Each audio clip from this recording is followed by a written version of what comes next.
기도하겠습니다. 하나님, 이 밤에도 저희들이 금요일날 주님의 은혜로 모였습니다.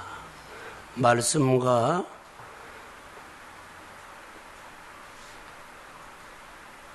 계명으로 우리를 지키게 하신 하나님을 찬양합니다.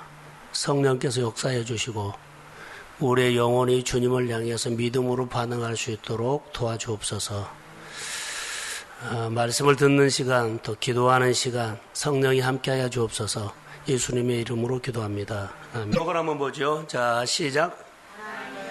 네, 하나님을 신뢰하라 그랬습니다.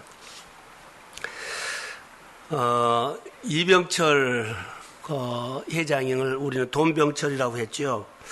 오늘 우연히 그분이 남기고 간 이야기가 있더라고요. 그가 죽기 전에 한 달 전에 차동엽 신부라는 분을 찾아갔죠. 가서 24가지 질문을 했다는 것들을 쭉 봤어요.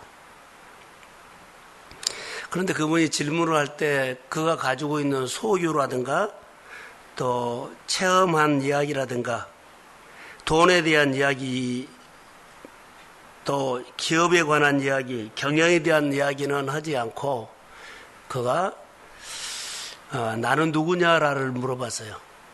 나는 누구냐? 죽는 다음에 천국에 있느냐? 그러죠. 그리고 여러 가지 질문. 하나님이 있는데 사람들이 이렇게 죄를 짓냐? 그 예수를 믿으면 진짜로 천국 가냐? 그 진짜로 천국에 있느냐? 진짜로 지옥에 있느냐? 예수를 안 믿어도 이렇게 부자로 사는 것은 뭐냐? 예수를 믿어도 이렇게 어렵게 사는 것이 뭐냐? 여러 가지 질문을 했어요. 근데 가장 큰 것은 나는 누구냐예요. 나는 누구냐? 정말 하나님이 계시느냐라는 거거든요. 근데 우리가 오늘 생활하면서 꼭 필요한 것은요, 소유의 기쁨이에요. 소유. 내가 뭘 가졌다는 기쁨이 있죠. 그 기쁨보다 더 큰 기쁨은 체험하고 성취하는 기쁨이에요. 돈만 많은 것이 기쁨이 있죠. 근데 그보다 더 큰 기쁨은 뭐냐면 내가 뭘 해가지고 성취하는 거. 체험하고 성취하는 기쁨이 소유 기쁨보다 더 크고 또 소유 기쁨보다 더 큰 것은 존재 기쁨이에요. 내가 누구냐. 내가 하나님의 자녀라는 것. 이 기쁨이 훨씬 더 크다는 겁니다. 전능자가 있느냐, 전능자를 붙잡는 기쁨. 오늘 본문에는 그런 관점으로 보면 나는 누구냐? 모든 문제가 풀어졌을 때 언제 풀어지느냐? 하나님의 내가 자녀가 됐을 때 그때부터 하나님 일하기 시작해요.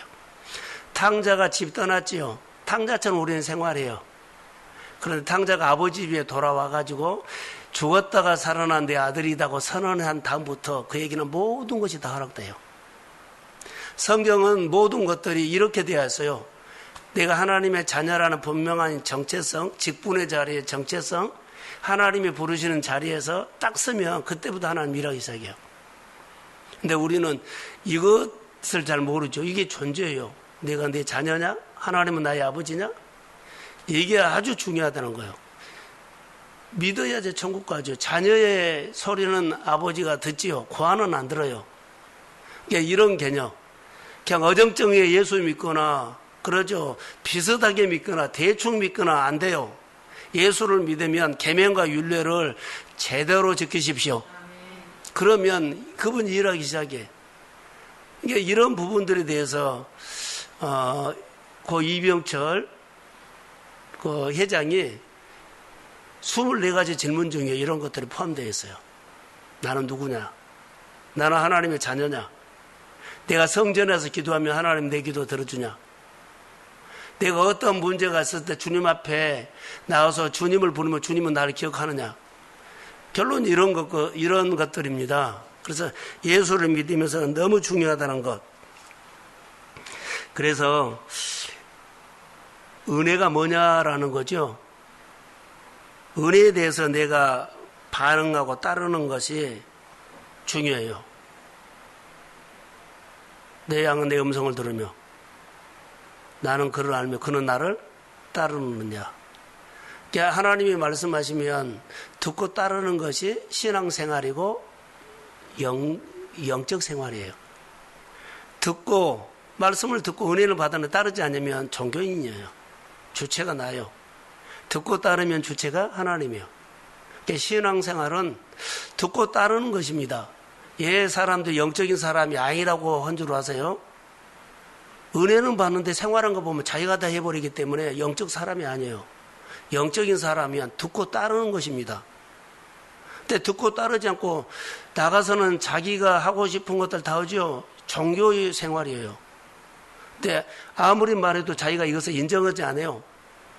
자기가 생각하는 신앙과는 그렇게 알고 있기 때문에 그렇습니다. 신앙생활은 듣고 따르는 겁니다. 그래서 성경에는 듣고 따르는 하나님의 사람들을 많이 있어요. 근데 듣고 따르는 것을 보지 않고 복받은 것만 본다는 거, 이기는 것만 본다는 거, 잘 되는 것만 본다는 거. 그래서 문제가 있어요. 복 주신 하나님을 보지 않고 복받은 거. 그래서 나도 복받은 것을 하나님 복을 주면 복을 붙잡고 또 따라가. 복 주신 하나님은 내가 예면해 버려요. 그리고 힘들면은 주님 그러지만 그거 문제 해결하면 문제 해결된 거 좋아서 가지 그 문제를 해결하신 분하고는 관계를 안 해요. 이게 종교인으로 우리가 많이 가죠. 그래서 우리가 예수님을 믿어야 되는데 가장 우리가 중요한 것이 하나 있습니다. 관점이어야 됩니다. 관점.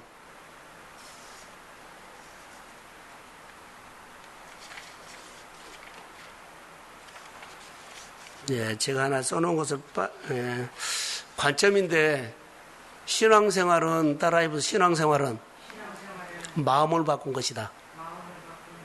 예수님이 왜 오셨어요? 우리 마음 바꿔주려고 오셨어요. 예수님이 이 땅에 오신 이유 우리에게 마음을 바꾸기 위해서 관점을 바꿔주기 오셨다는 거예요. 예수를 영접하면 내 마음에 예수님의 마음이 들어오죠. 너희 안에 이 마음을 품으라고 그리스도 예수의 마음이니 그러지요. 죽기까지 복종하신 그 마음이 나를 내려놓는 마음. 그래서 우리가 예수를 믿는 것은 마음 바꾸기 위해서요. 마음이 안 바꿔진 예배 있죠. 예배 없는 예배, 예배 없는 봉사, 예배 없는 헌금, 예배 없는 거. 결론은 자기가 드린 거예요. 주님의 말씀을 듣고 헌신이 아니고 자기가 하는 거예요. 그래서 마음이 바꿔져야 한다는 것. 신앙생활을 하면서 요즘 참 고민이 많아요. 코로나를 통해서 교회를 보면서 정말 도대체 어떻게 성도들을 세울 것이냐. 교회가 수가 많이 모이냐 안 모이냐 아무 고민 안 해요. 이것을 통해서 드러나는 것을 보니까 다 엉터리처럼 많이 보여요.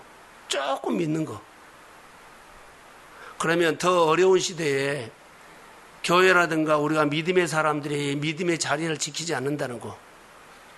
그러면 다 그때는 뭐요? 다 우수수 쓰러져 버린 거예요. 예수를 인격적으로 만나서 정말 신앙인 어떤 상황인지 듣고 따르는 사람이었고 그냥 내가 할 만한 그 정도 오리는 가요. 욕 얻어먹지 않을 만큼은 다른 사람들에게 나쁜 소리 들으지 않을 만큼은 교회 생활해요. 심리까지 안 가요. 주님을 원하는 것이 심리거든요.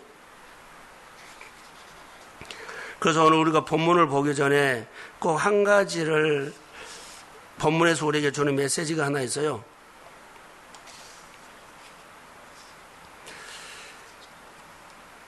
여호사밧 얘기를 하려고 하는데 여호사밧이 하나님 앞에 딱 하나 제대로 한 것이 있었어요.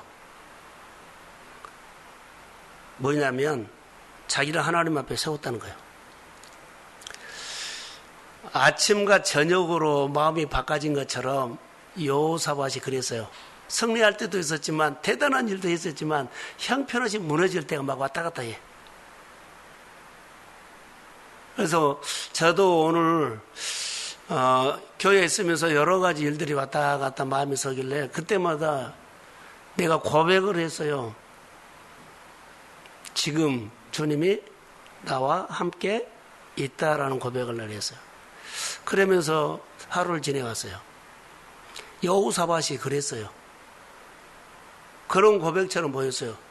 승리할 때도 있고 잘할 때도 있는데 정말 형편없을 때가 있어요. 그러면서 이렇게 늘 신앙생활하는 것인데 그가 잘한 것은 뭐인 줄 아세요? 여호사밧은 자기를 하나님 앞에 세웠다는 거. 이 말은 하나님이 나를 왕으로 세웠습니다. 완전히 무너져 버리거든요. 아방에다 가고 거기가 약한 일을 도왔다. 하나님이 미워하는 사람과 함께했다. 이런 것들로 통해서 많이 지적도 받는데 그가 돌아와서는 뭔 줄 아세요? 하나님 나를 왕으로 세웠다. 분명한 정체성이요. 자기를 하나님 앞에 세우는 겁니다.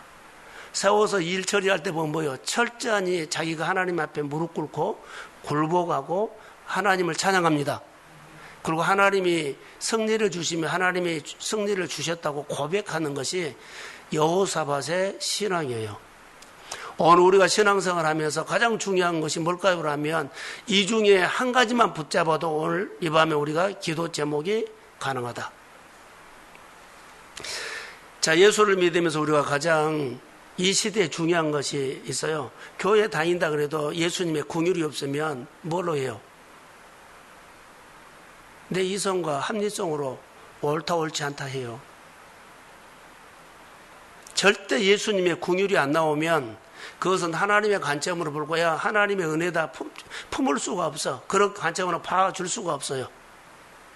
내 이성이 너무 똑똑하거든요. 합리적으로 말하죠. 계산하죠. 논리적으로 말하죠.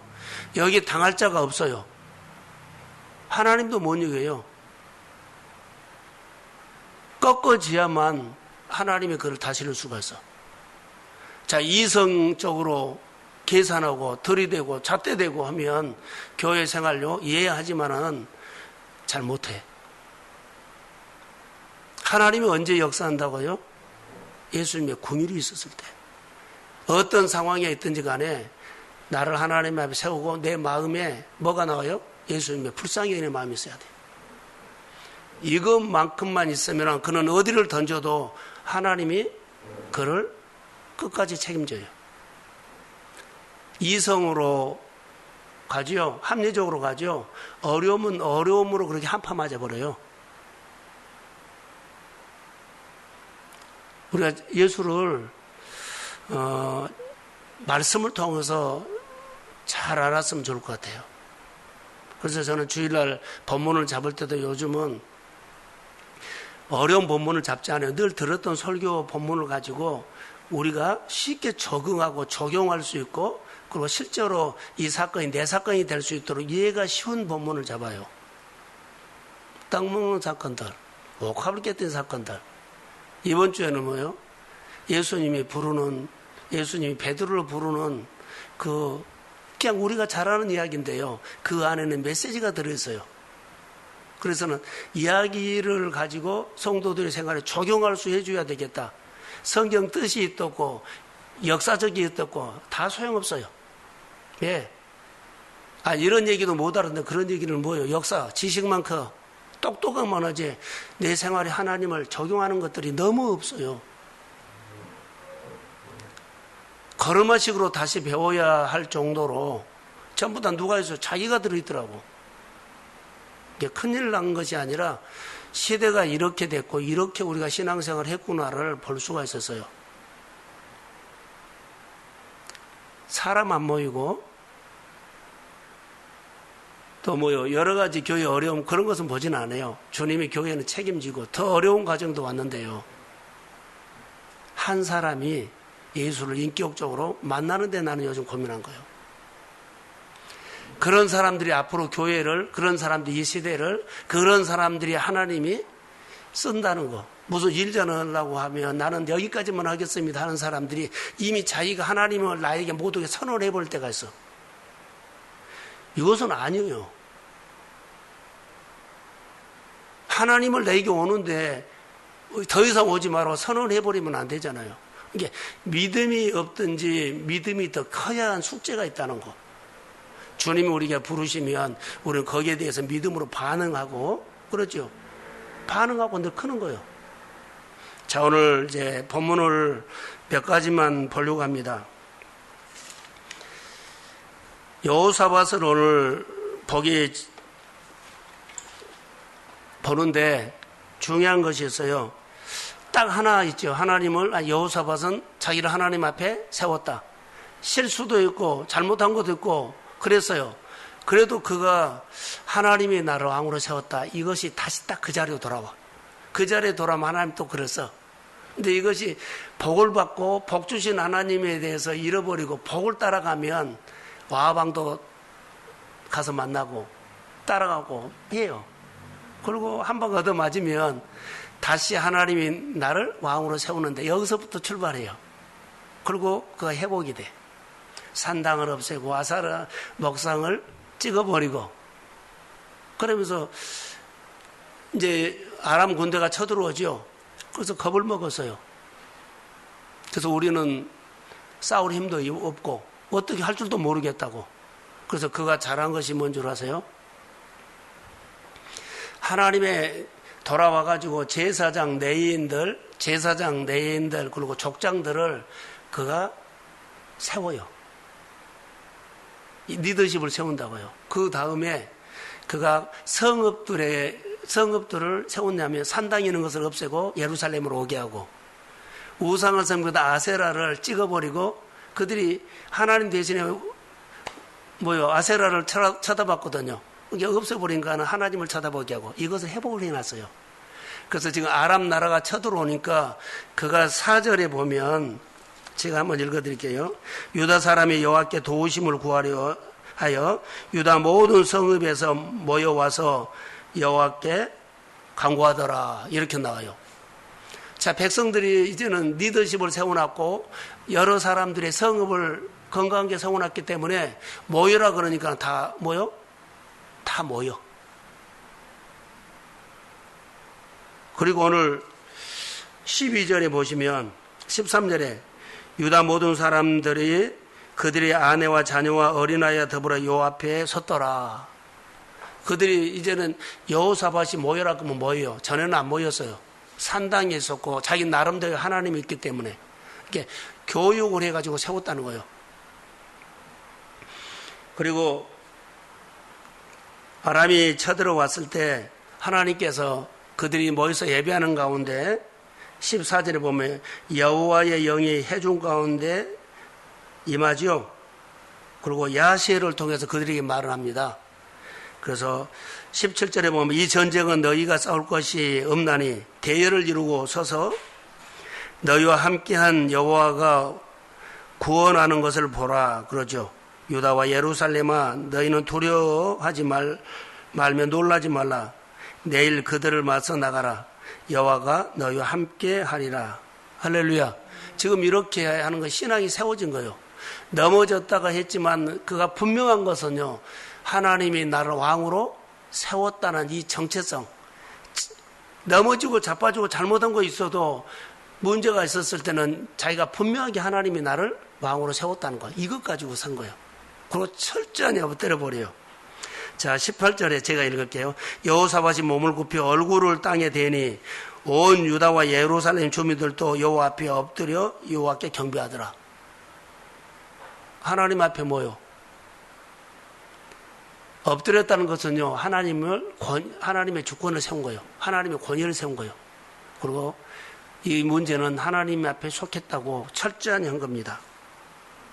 그리고 그들이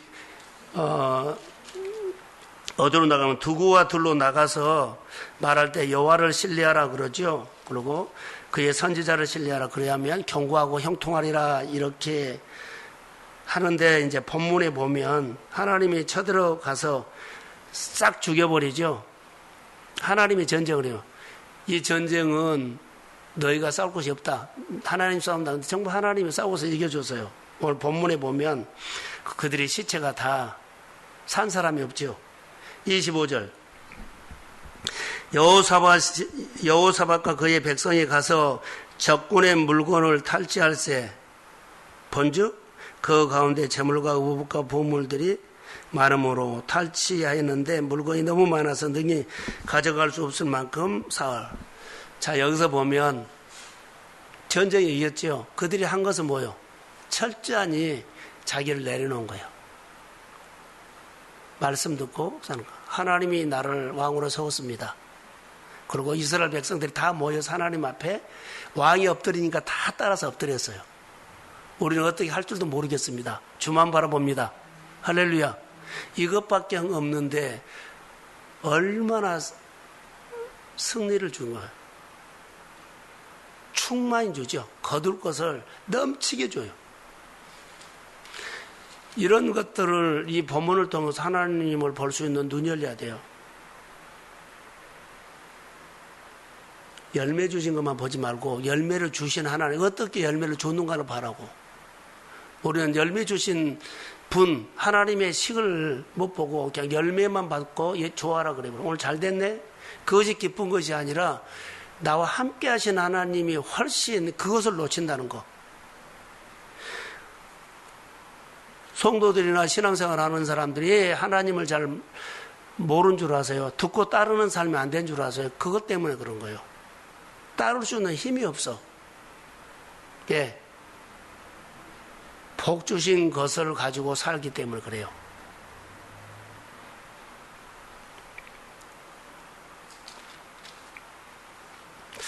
자, 27절을, 유다와 예루살렘 모든 사람이 다시 여호사밧을 선두로 하여 즐겁게 예루살렘으로 돌아왔으니 이는 여호와께서 그들이 그 적군을 이김으로써 즐거워하게 하셨더라.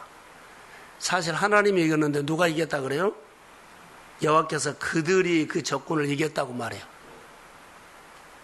하나님은 이스라엘 백성들이 그 적군을 이겼다고 말한 거예요. 누가 이겼어요? 하나님이 이겼어요. 하나님을 바라보고 하나님이 함께 해달라고 하는 그것뿐이었어요. 자, 다시 말합니다. 여호사밧이 이렇게 고백을 했어요. 하나님이 나를 왕으로 세웠다는 것뿐이에요. 그리고 엎드릴 때 백성들도 다 엎드리게 하고, 그리고 다 모이라는 게 모여서 하나님을 우리는 어떻게 할 줄도 모르니까 하나님만 바라봅니다. 이렇게만 하는 거예요. 하나님 앞에 철저히 이 백성을 하나님이 택했다는 것과 하나님이 나를 왕으로 세웠습니다. 그래서 이 나라를 하나님이 지켜주십시오. 이런 고백을 했겠죠. 딱 하나요. 하나님 나를 왕으로 불렀습니다. 자기를 하나님 앞에 세우는 것. 이 전쟁에서 이기는 것은 딱 그거 하나요. 그리고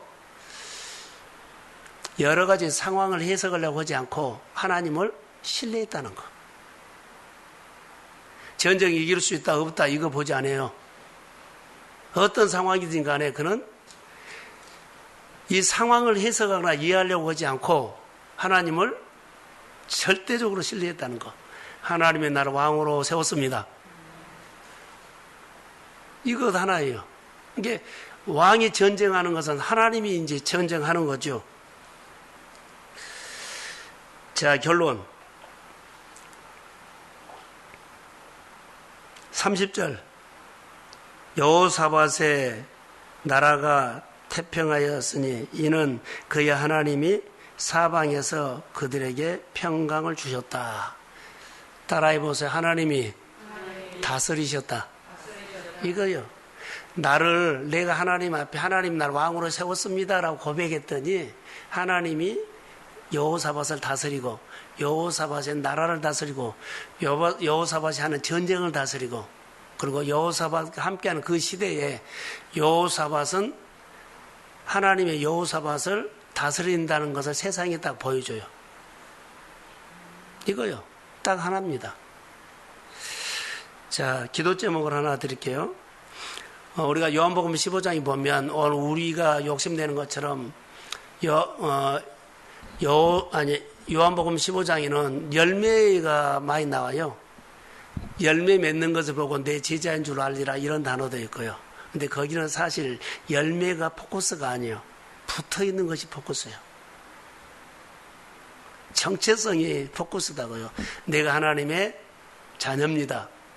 하나님이 나를 왕으로 세웠습니다. 이거이 포커스예요. 열매가 아닙니다.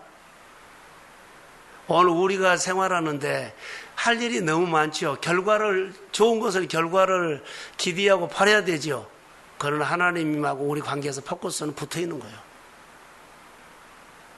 사람들이 붙어 있지 못하면 이런 상황 저런 상황에 슬그머니 다 손 마음 놔버려요. 이게 이런 상황 저런 상황이 생겼을 때 끝까지 내가 하나님이 나를 왕으로 세웠습니다. 이것이 강한 믿음이에요. 붙어 있으면 진액이 오지요. 붙어 있으면 열매도 오지요. 붙어 있으면 결과가 오지요. 붙어 있으면 미래도 열립니다. 할렐루야. 이것을 오늘 우리에게 주는 메시지예요. 붙어 있으려면 가까이 해야지요. 붙어 있으려면 교제해야지요. 붙어 있으면은 묵상해야지요. 붙어 있으려면 예배해야지요. 붙어 있으면 하나님의 여러 가지 일들에 참여해야 되죠. 이것뿐이에요. 이것이 붙어 있는 거예요. 하나님 내가 공부를 연구해가지고 성경을 연구해가지고 꽉 붙어 있냐 이것도 아니요. 늘 하나님이 일하는 자리에 내가 늘 참여하는 거예요. 그리고 그 참여하는 것만큼 하나님을 알아가고 하나님을 가까이 하고 말씀 주시면 또 반응하고 말씀 주시면 또 반응하고 그러면서 자기 안에 하나님 알아가는 겁니다. 오늘 여호사밧을 내가 아침에 묵상했던 것들을 이렇게 요약해서 주는 메시지는요. 결론은 신앙생활은 마음을 바꾼 거다. 예수님이 이 땅에 오신 것은 우리 마음 바꾸려고 오셨다. 열매가 중요한 것이 아니라 붙어있는 메시지다. 어디에? 관계에서는. 그래서 끝까지 나를 하나님 앞에 세워라. 나는 하나님의 자녀고 하나님의 직분을 줬고 하나님의 부르시는 자리에 예배자가 될지어다. 이것뿐이요. 그리고 꿈은 하나님이 이루어서. 꿈을 크게 가지고 끝까지 나를 하나님의 자녀로 내가 붙어있는 거예요. 그래서 계명과 율례와 온전히 지켜야 돼요. 어정쩡하게 하면 안 돼요. 분명한 것은 신앙생활은요. 영적 생활입니다. 근데 다른 사람들은 교회 다닌 것이 잘한 줄 알아요. 저는 아닙니다. 노입니다. 노예요. 교회 다닌 것은 아니요. 예수 안 믿는 것보다는 알겠지만 교회 다닌 것은 아닙니다. 제대로 믿어야 합니다. 자, 할렐루야. 하나님의 부흥도 하나님의 축복도 하나님의 치료도 경험해야 돼. 붙어 있어서. 그래서 어정쩡하게 믿는 사람들을 내가 잘 믿고 그들에게 메시지를 준 사람. 그래서 예배자가 되시고 이 밤에 우리가 기도할 때 하나님의 증거가 있기를 소원합니다. 한 기도는 한 15분이나 20분 하시되 제가 부탁할 것이 하나 있어요. 기도원에 우리 조대웅 권사 모셨는데 수련회를 1박 2일이라도 하려고 그런 마음이 좀 있어서 기도하자고 했거든요. 성도들이 반응을 안 해서 안 한 것도 있지만 저는 반응을 했을 때 함께 모여서 기도하고 막 그런 열기가 있었으면 가지 또 내가 끌고 간 것처럼 비추기 싫어서 정말로 고민 많이 했어요. 교회 일을 이렇게 안 하고 싶어요. 왜냐하면 도움이 하나도 안 돼. 습관돼. 목사님이 했다고 해서 한다고 따라한 것처럼 하면 안 돼.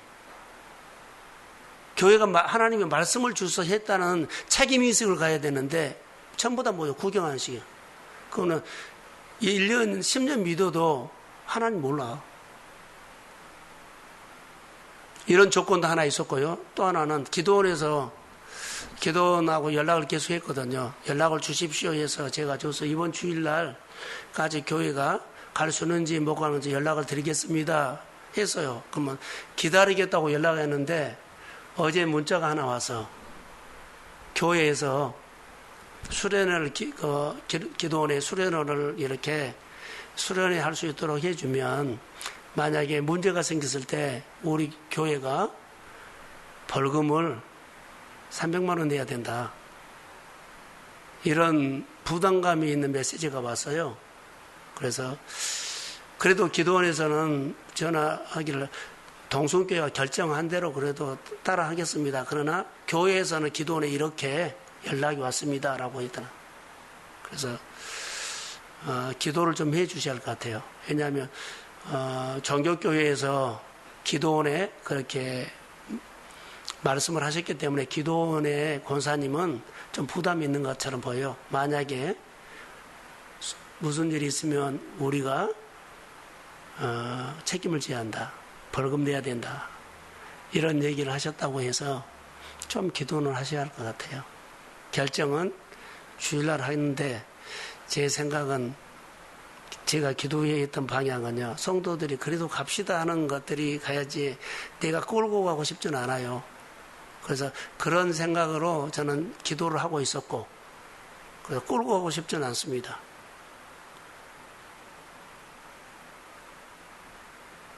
지금은 신앙생활을 다 바꿔야 돼요. 그래야지 코로나 시대에 우리가 살아남지. 살아왔군요 해야지.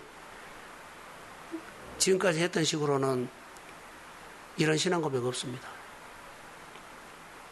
그렇게 하시고 기도해 주시고 이번 주에 나는 정말로 많이 수련회를 위해서 많이 모여서 정말로 기도할 줄 알았거든요. 광고를 했기 때문에. 근데 보세요. 상황이 어떠든지 간에 여하튼 이런 상황이 됐어요. 그래서 상황에 말하지 말고 우리는 하나님을 신뢰하는 겁니다. 자, 기도할게요. 하늘을 열어서 우리에게 말씀하시는 주님,